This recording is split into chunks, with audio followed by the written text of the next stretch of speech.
So I'm going to set the stage in terms of the question and really the emphasis here, and that is what we need to be doing around HHR planning is really understanding what the needs of people are, what the systems are required to meet those needs, and then the workforce.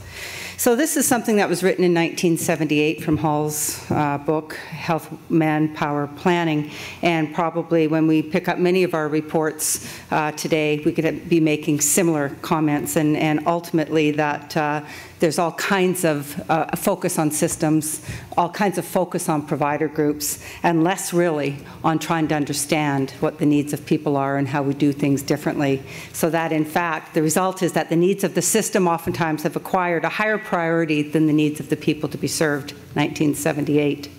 So where are we 30 years later? Any progress? We've made progress, but still we find we continue to think about historical ways that we have come about planning for health systems and the workforce.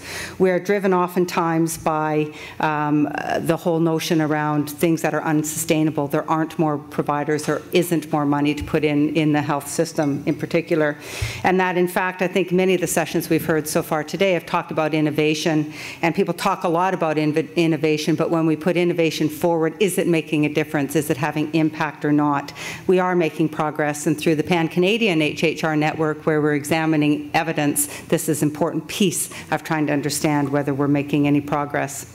So what can be done? What can be done differently? Well, in order to better meet the needs of Canadians overall, that we need to be thinking about what their real needs are, not demands, not the demands of providers in the system, but instead the demands and the needs of Canadians.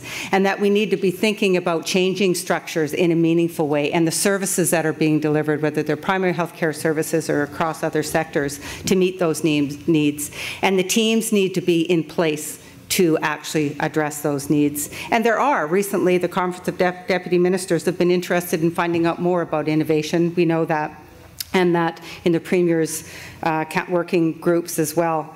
And so that there are changes. And in fact, the changes that are occurring, we need to also put solid, rigorous evaluation and ongoing monitoring to determine the impact on people, on providers, and as well as the health system. There are a couple of examples, and there are many across the country, but two that I've been involved in have to do with changes in the Nova Scotia Department of Health and Wellness and also the Vancouver Island Health Authority.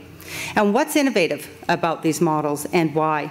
Well, the why in both of these cases has come in terms of the old right way. No longer can we meet the people's needs. It's not sustainable, and it's not arriving at the outcomes or the processes to deliver care that we really want.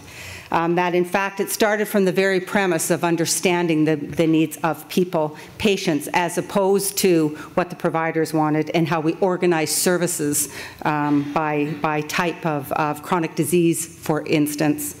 And we need to be thinking about then how is it that we're making best use of current existing resources in a fiscally constrained environment. And so we know also that real change innovation means major change. And how many people, how many of us really understand the context in which change needs to occur and whether it's impacting, making a difference or not. So what does this tell us? Has it made a difference? Well, in fact, both of these cases are making a difference in terms of better outcomes for people, for patients and their families, for people living in communities, that they're able to access care in a much different way than what they have been able to in the past. That we are seeing shorter length of stays, for instance, in some cases, if you look at the evaluation around acute care, and in fact, more access for people in the communities where they live. So what does this all tell us? Well, we know that there are better ways to meet healthcare needs of Canadians by using existing healthcare resources differently, and that includes HHR, different use for physicians and nurses and occupational therapists and physiotherapists, for instance, to think about the competencies and the services that we actually deliver as healthcare workers and come up with the compositions of teams that include regulated as well as unregulated workers to actually meet and focus on the needs of people where they are. What does this require? It requires commitment. Commitment from leadership, actual resources to evaluate on an ongoing basis and to arrive at the evidence that we need to further inform and influence our decisions, that we need dedicated change management, that we need to have ongoing effective communication and strong stakeholder engagement. That's my 5 minutes. All right, so thank you, Ivy, and what a question in terms of the whole notion of better access and across vast geographies. And I think the question, if I can go back to some of the work and some of the research that we've been involved in for quite some time, and go back to international examples for a minute, if I might. So some of the work that we have positioned presently at Dalhousie University in our partnerships is one project I think about, which was funded through the African Health System Initiative with Zambia. That's one example, and also another one with Jamaica. But I'm going to go to the Zambia example. So I think it's drawing first on what Jim was referring to.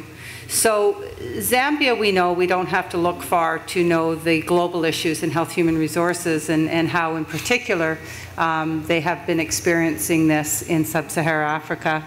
And so when we were contacted by Dr. Faston Goma, who is actually the principal investigator, co-principal investigator with us, his question was, I'd like to partner with you. And the reason I'd like to partner with you is we are being told by the World Health Organization that we need to pay close attention to task shifting, and we need to do things differently. And we're not quite sure how we want to go about doing that, because we don't think task shifting is as easy as one might think. And we have a really good idea in Zambia, in that we think that in order to deliver primary health care, in order to deliver primary health care to people where they are, we need to first understand what their needs are, how they vary by social determinants of health, how they vary by a variety of their health conditions, what they would like to do in terms of who do they have on the ground delivering care, who might they need to deliver care based on those factors as well as their health conditions. And we think it's more than teaching nurses how to do what physicians do and teaching aides how to do what practical nurses do, and we could go on and on. And so if I go back to that example then, if we asked about the health conditions, so they started, our partnership is in Lusaka and in 2 of the regions outside of Lusaka, where they're faced by health conditions that have to do across the age spectrum, knowing that life expectancies are much less than what ours are. And in fact, HIV, AIDS, malaria, and other health conditions are crippling to them in many fronts. So in terms of accessibility, what does that actually mean? So in my most recent visit to Zambia, where I went into the health clinics, I was quite taken back by seeing what 1 or 2 healthcare providers were doing in those clinics and what they were faced by in terms of the health conditions. And in terms of accessibility, it's accessibility both for the people in the clinics, people who are living there, but also for the health workers to actually deliver care. And so that, in fact, when I go to that example, the reason I draw that, as much as we think we can try to determine what the needs are and what health care is most needed by people where they are and based on their needs, that we have to deal with some very, very problematic types of bureaucracy and tradition and history. So if I go to the example, for instance, in Zambia, that they may have the bicycles that could be used by the health workers to move them 10 kilometers into the care, where care is required by moms and babies and other things. But for some reason, they haven't been able to take the plastic off those bikes and actually have people using those bikes. And we also know, for example, that there are other things, for instance, when we change, and so they have a certain number of posts that they can actually fill. And in fact, those posts and filling those are about 20 or 25 years old in terms of how many. So you've got to change in terms of the actual posts. And even though there may be availability of workers, that in fact it's somewhat of a struggle. I'm going to give one other example, and the other example is in Jamaica. So we do a fair amount of work in Jamaica, and of course it was clear that in a public-private user type of system that not that long ago, a couple of years ago, they moved into primary health care for all, which meant that care would be available to them 24/7. Issues of violence, issues of poverty, issues of lack of opportunities on a variety of determinants of health. What they didn't think about is you change a system like primary health care, but you forget to think about the impact then on the health workforce in terms of the 24/7 delivery, which was not actually part of that plan. So let's come to Canada, and I'll just finish up. Let's come into Canada. So isn't this wonderful that everything that we read, the emphasis around primary health care reform. So we know that we've had very many starts and stops along the way, in the last 20 years or so. So what's different now? What's different now from what it was when we had the Primary Healthcare Transition Fund? Well, what's different now is the time is now, where Canadians and those of us who are involved and privileged in the involvement of health system planning as well as health workforce planning, is that the questions have changed to better understand what the needs of Canadians are, how we best address those needs in their communities, considering social determinants of health.